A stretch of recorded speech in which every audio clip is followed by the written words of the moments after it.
Hello and welcome. I don't know exactly. Good evening.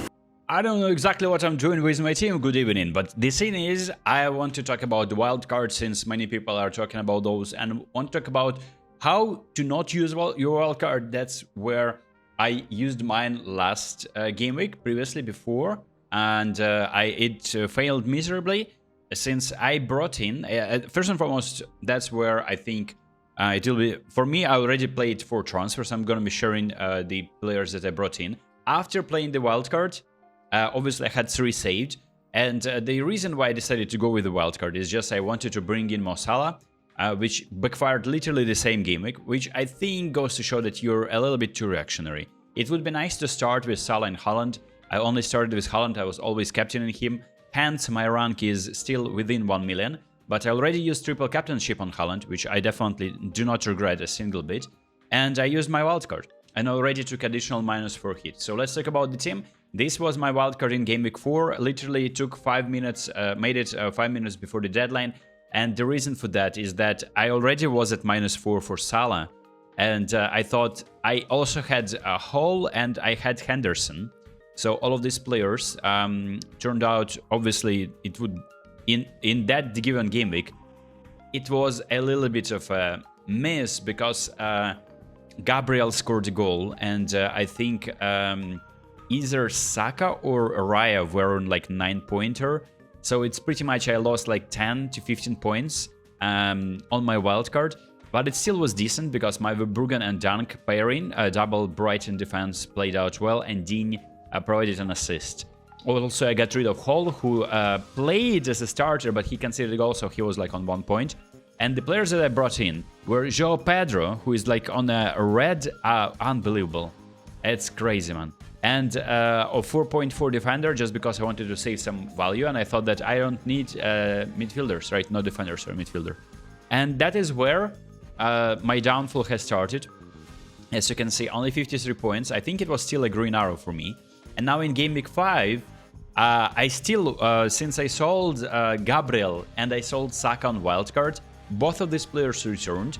And I was a little bit mad at, even though I scored 66 points. But I didn't have those 2 players, which I expected. The plan was always to bring back Saka, or at least some defenders from Arsenal, and to triple up on Arsenal. And there you go. This is where it backfired for me, but I had 3 transfers saved. So I'm sorry I didn't post last week or 2 weeks. Some people were like a little bit annoyed, and I understand that. My phone died.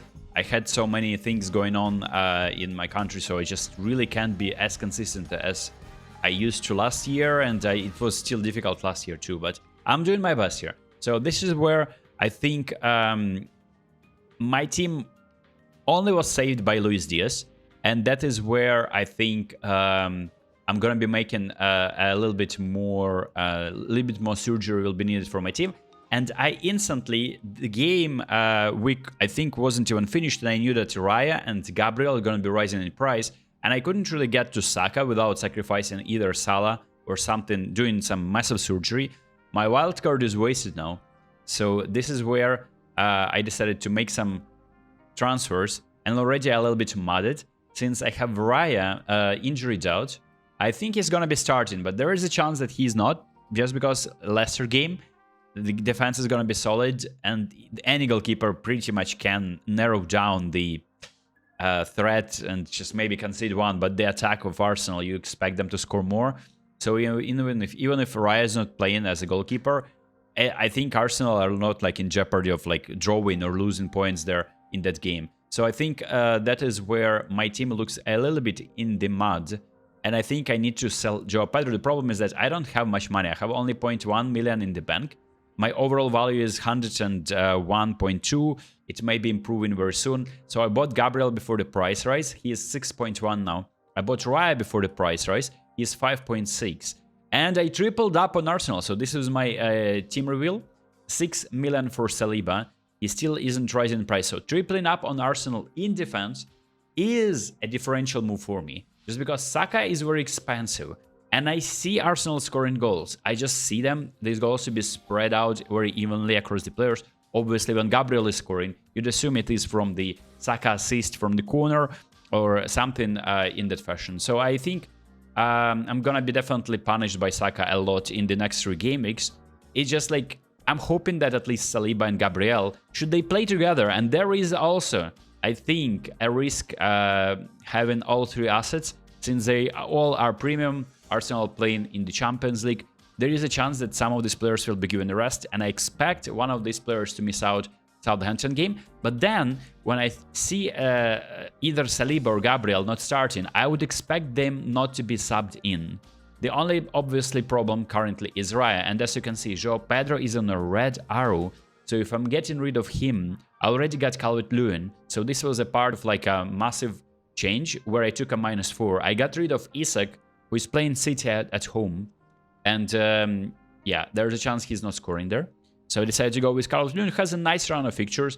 I was considering Jamie Vardy, and I may have to go with him, or I may have to buy someone else with the amount of money that I have right now, and that's not a lot. So I need to sell João Pedro, buy someone else. I think it's going to be additional -4, or I'm playing one of my defenders, which aren't really that inspiring.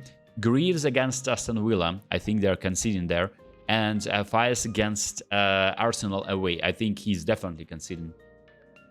So the team looks nice, actually. I don't have Saka, but I have differential Salah. Obviously, if I were on a wildcard, I would have gotten myself either Semenya or Mbumo, and this is the problem. This is where you should be very considerate with your wildcard. So lesson learned.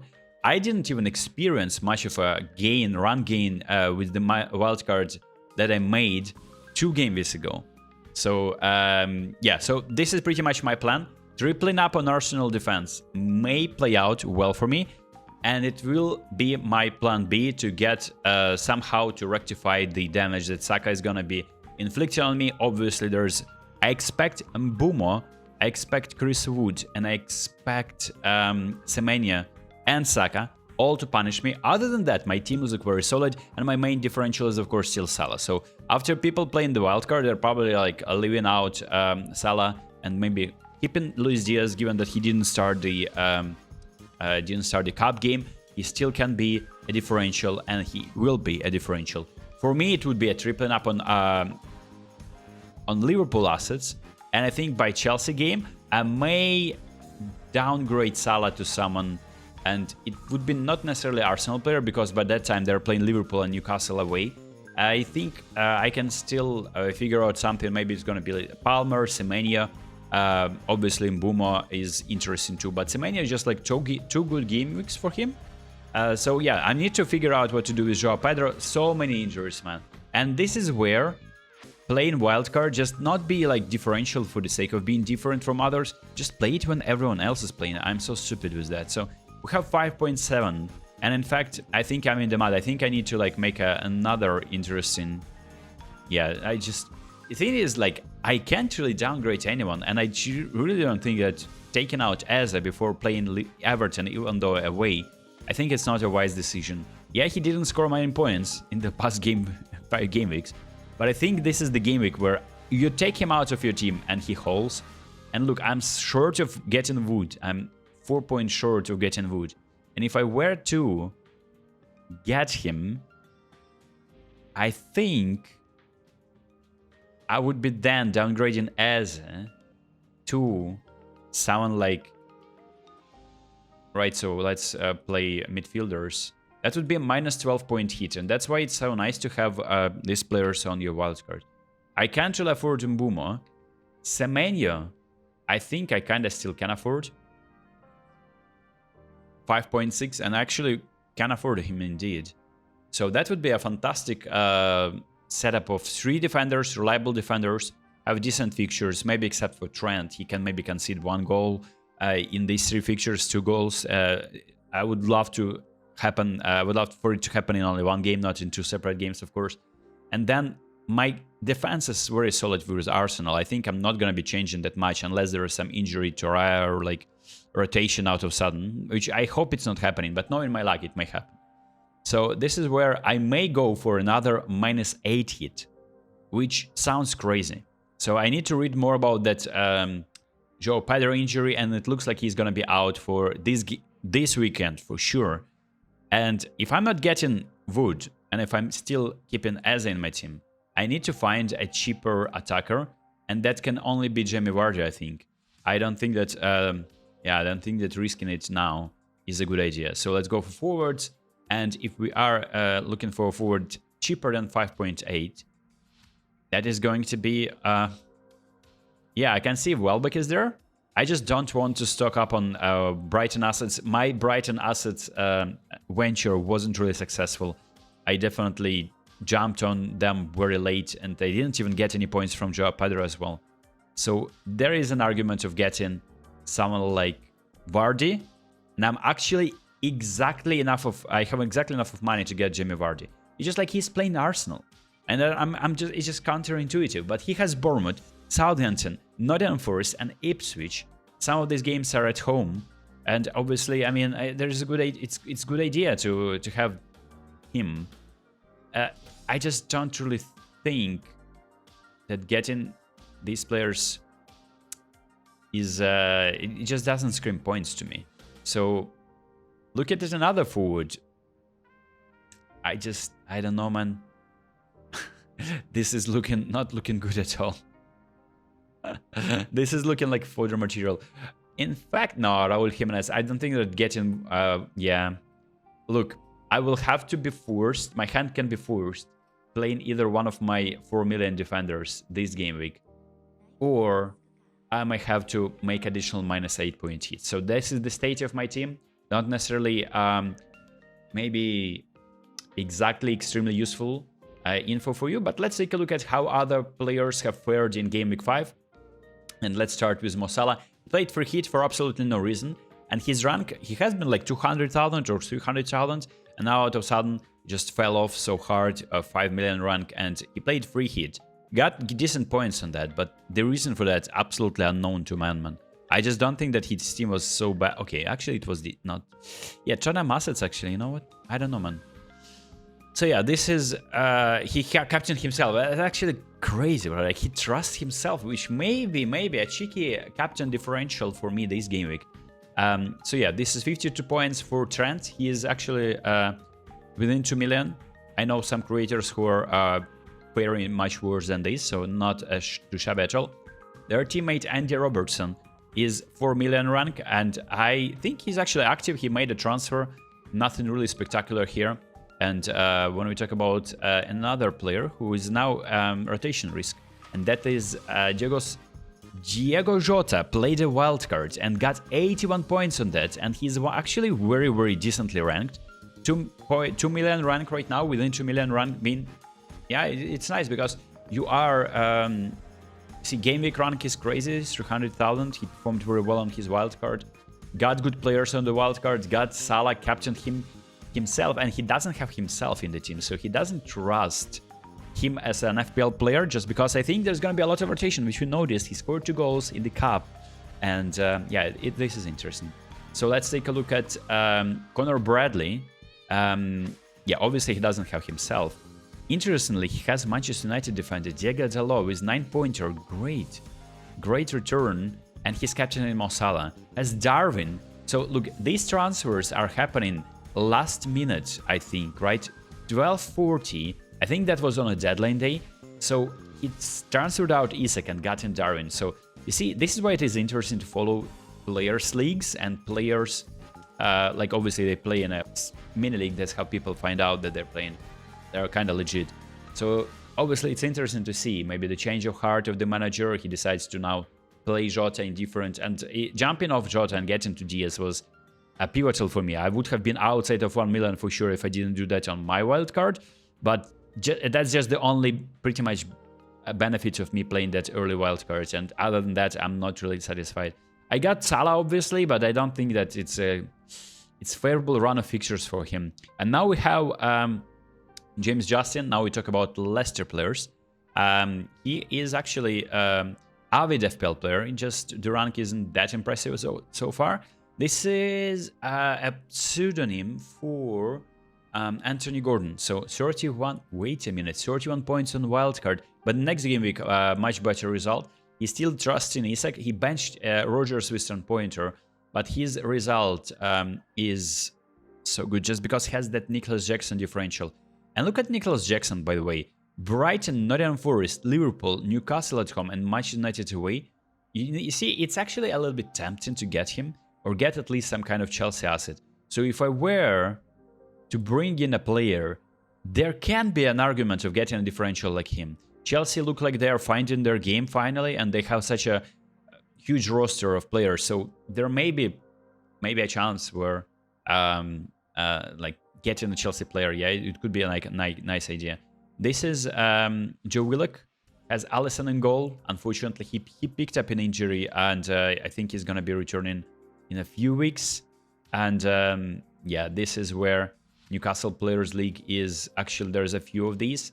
In fact, I need to put him a little bit here, together with Anthony Gordon. Reece James, it looks like this is legit. Reece James, 7 million rank though. He is actually quite active. He played a transfer. Barnes in for... Bro, cold. Mado, he got 10 points from Barnes transfer.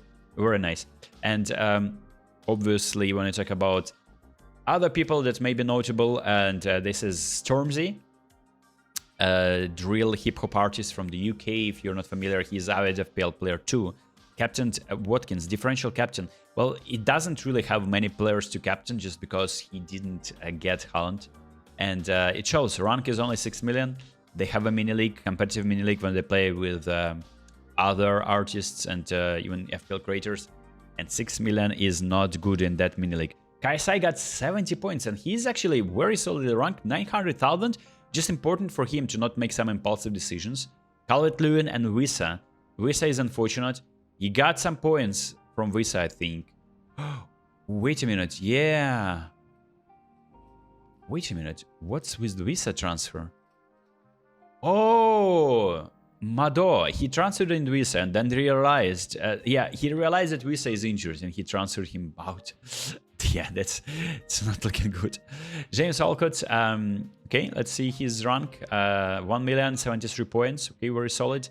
FPL Raptor, now this is a disaster. He's also talking about his decision making on his channel. You can check him out. I think the problem for him is not even getting, having no Salah, although like definitely tanks his rank. But he had Haaland, right? He didn't bring in Haaland, but he had Salah always, and he was captain Salah. And Salah also scored just as many points, I think, as Haaland. Maybe just like 5 to 10 points less.